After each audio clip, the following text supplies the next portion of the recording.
अभी CET group D का result पूरी उम्मीद है कि इस हफ्ते में आएगा। ये पहले इस विचार में थे कि सीईटी ग्रुप सी को लगाएं, वो पोस्ट बड़ी है, ग्रुप डी वाली पोस्ट छोटी है, लेकिन चूंकि सीईटी के प्रोसेस में गड़बड़ थी, वो फाइनली ऐसा होना ही था, इसलिए वो जाके लटक गई है। अब वो लटकने के कारण ग्रुप डी के लोग अगर लग जाते हैं तो 13,000 लोग तो कम से कम लगेंगे, कुछ लोग जो है मामला बनेगा। इस बीच में पंजाब है हमारे पास। पंजाब में हर साल कैलेंडर जारी होता है, उसमें डेट फिक्स होती है शुरुआत से ही कि अब वैकेंसी निकली, इस टाइम पर टेस्ट होगा, उस टाइम पर रिजल्ट आएगा, उस टाइम पर फिजिकल और डॉक्यूमेंट वेरिफिकेशन होगा और उस टाइम पर जॉब लग जाएगी। मैं जो कह रहा हूं समझ में आ रहा है? जो पंजाब के टच वाले एरियाज हैं, वहां की ब्रांचेस है, वहां से बहुत सारे बच्चे लगते हैं नौकरी। मैंने तुम्हें एक घटना सुनाई थी एक दिन, कुछ पत्रकारों ने सीएम पंजाब को पकड़ लिया कि सारे के सारे बच्चे बाहर के लगे हुए हैं, तो हरियाणा के लगे हुए थे। अब कोई एक ब्रांच से, कोई दूसरी से, कोई तीसरी से, अपने स्टूडेंट थे लगभग उनमें। जो मैं कह रहा हूं समझ में आ रहा है? इस तरीके की पूरे पंजाब में तैयारी नहीं होती, पढ़ाई नहीं होती, कंपटीशन कम है। पंजाब में या तो नशा बहुत ज्यादा है या यहां से अपना उड़ गए बाहर, बाहर जाकर के वहां मजदूरी पीट रहे हैं, हाँ या ना? तो ये संकट का काम है बहुत ज्यादा, ये बड़ी गड़बड़ है। तो वहां पर यूथ है ही नहीं जो पढ़ना लिखना चाहता है, तैयारी करना चाहता है। इस कारण से जो ये इधर के लगते हुए, अब अंबाला है, चीका है, कैथल है, जो पंजाब लगता हुआ, अब वहां से उधर तक जाता जाता बोलता जाऊं, रतिया है, फतेहाबाद है, टोहाना है, जाखल मंडी है, सिरसा है, तो वो एरिया पूरा का पूरा टच करता है। तो वहां पर लोग इधर की भी उधर की भी दोनों तैयारी करते हैं। जो बाहर के लोग हैं वे भी तैयारी कर सकते हैं।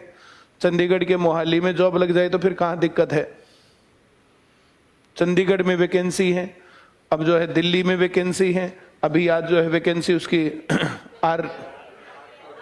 आरपीएफ की, railway protection force.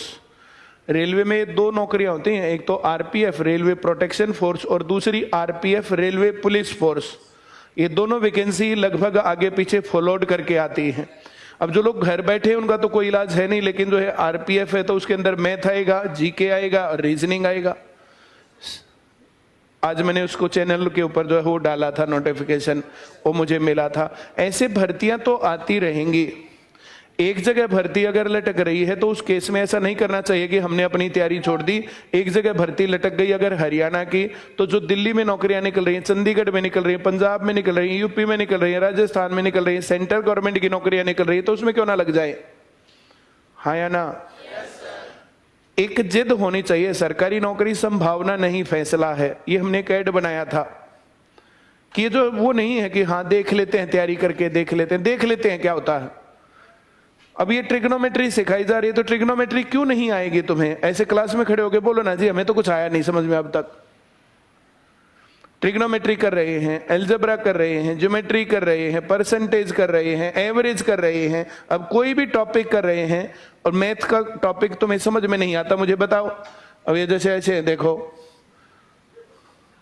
Backdoor entry नीचे नीचे आकर ना चुपचाप बैठ जाए। अब जो लोग लेट आएंगे उनको कैसे समझ में आएगा?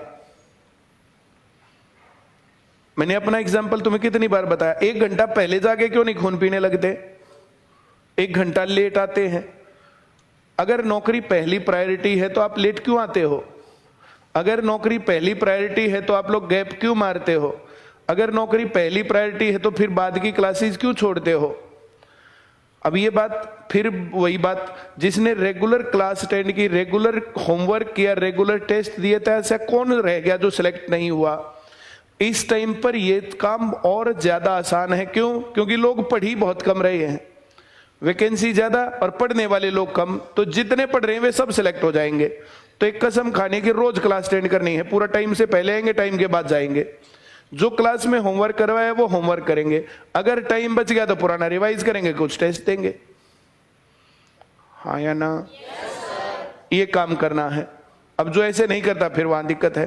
फिर मैथ तो बढ़िया हो गया जी, अब दिल्ली पुलिस में मैथ बढ़िया था, रीजनिंग बढ़िया थी, जीके में फंस रहे थे, तो जीके में क्या करें? अब कल संडे गया है, तो संडे को चाहे एंशिएंट हिस्ट्री पढ़ दो पूरी, चाहे मीडिएवल पढ़ दो, चाहे मॉडर्न पढ़ दो, एक पूरी हिस्ट्री की किताब उसमें से निकल जाओगे 5-6 घंटे, 7 घंटे, 8 घंटे लगा करके, तो कहां दिक्कत रह गई फिर? अगले संडे अगली छुट्टी पर फिर इसी तरीके से, अगले संडे फिर अगली छुट्टी पर फिर इसी तरीके से। हाँ या ना? अपने आप को धोखा मत देते रहो, रेगुलर सही से क्लास टाइम पर पहुंच के। अगर तुम लेट आते हो तो बोलो अपने आप को कि तू रह जाएगा, नौकरी लगेगी नहीं तेरी। अपने आप को सच बोलो, सच थोड़ा सा कड़वा होता है, फिर मामला बनेगा। अगर तुम गैप ले रहे हो तो फिर तुम रह जाओगे, अपने आप को सच बोलो। दूसरे लोगों की नौकरी लगने से कुछ लोग तो लेते हैं मोटिवेशन कि हाँ इनकी लग रही है हमारी भी लगेगी, और कुछ लोग उससे होते हैं डिमोटिवेट, इनकी तो लग गई हमारी भी ना लगेगी कि ना लगे। तुम नहीं पढ़ रहे तो नहीं लगेगी। हाँ या ना? आगे बढ़े क्या? Very good. सबको आता है? क्या लिख दूं? अब जो कॉट हो या टेंजेंट हो, कंप्लीमेंट्री एंगल हो, गुणा हो रहे हो, तो उत्तर क्या आएगा? Very good.